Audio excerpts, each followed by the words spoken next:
Party అధ్యక్షులు శ్రీ నారా చంద్రబాబు నాయుడు గారు నా మీద ఎంతో నమ్మకం పెట్టుకొని కడప నియోజకవర్గ అభ్యర్థిగా నన్ను ప్రకటించడం చాలా సంతోషకరమైన విషయం.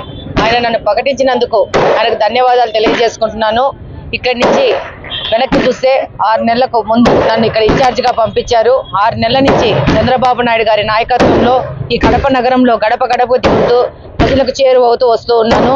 కడప నగరంలో ప్రతి ఒక్క ఇంటికి పోయిన మహిళగా నాకు గుర్తింపు ఉంది. అలాగనే ప్రతి ఒక్క మహిళ ప్రతి ఒక్క వర్గం వల్ల కష్టాలు నష్టాలు తెలుసుకుంటూ ఈ 6 నెలల నుంచి నేను ప్రయాణం చేస్తున్నాను. అలాగనే ఇక ముందు కూడా ప్రతి ఒక్కరింటి వెళ్ళి వాళ్ళ సమస్యలు తెలుసుకొని రేపు ఎలక్షన్లో ఖచ్చితంగా పోరాడి గెలిచి రేపు కడప నగరం యొక్క స్వచ్ఛంగా శాంతియుత వాతావరణంలో కడప నగరాన్ని తీసుకొచ్చే విధంగా బాధ్యతగా పనిచేస్తాను ఈ సందర్భంగా తెలియజేసుకుంటున్నాను. అలాగనే కడప నగరంలో మహిళలకు ఎన్నో కష్టాలు ఉన్నాయి. ఇక్కడ గాంజా కానీ అలాగని ల్యాండ్ గ్రాబింగ్ కానీ అవినీతి కానీ పెట్టేగిపోయింది. దీని మీద తప్పకుండా మా తెలుగుదేశం వాళ్ళందరూ పోరాటం జరుగుతుంది. అలాగనే ప్రశాంతమైన నగరంగా కడపను తీసుకొచ్చి మహిళలకు చాలా సురక్షితమైన నగరంగా కడపను తీర్చిదిద్దుతాము. అలాగనే కడపలో కాలువ సమస్యలు కానీ రోడ్డు సమస్యలు కానీ వీధి లైట్ల సమస్యలు కానీ చాలా ఉన్నాయి.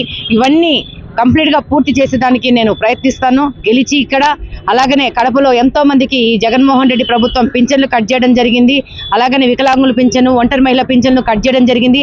వాళ్ళ పింఛన్ల కోసం వెళితే ఇప్పుడు ఉన్న ఎమ్మెల్యే గారు వాళ్ళని చాలా దుర్మార్గంగా మాట్లాడడం కూడా జరిగింది. వాళ్ళందరికీ మేము ఆసరాగా ఉండి వాళ్ళందరికీ పింఛన్లు ఎక్కించడం కానీ ఈ యొక్క బలుగు బలహీన వర్గాల అభ్యున్నతి కోసం పోరాటం జరుగుతోంది.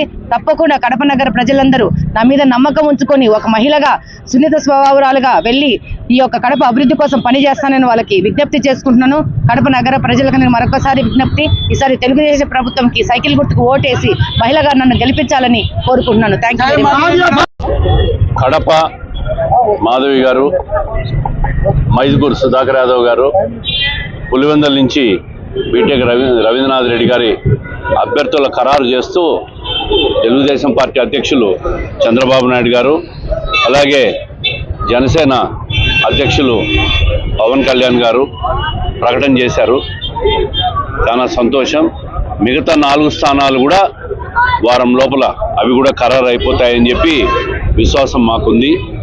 ఏది ఏమైనా కడప పార్లమెంట్ పరిధిలో ఇప్పుడు ఆపరేషన్ లేకుండానే మోకాళ్లకు ప్లాస్మా ట్రీట్మెంట్. మీ ఆర్థోపెడిక్ సమస్యలన్నిటికీ రోబోటిక్ టెక్నాలజీ ద్వారా తక్కువ ఖర్చుతో శాశ్వత పరిష్కారం. Free consultation. ప్రతి ట్రీట్మెంట్ పై 20% డిస్కౌంట్.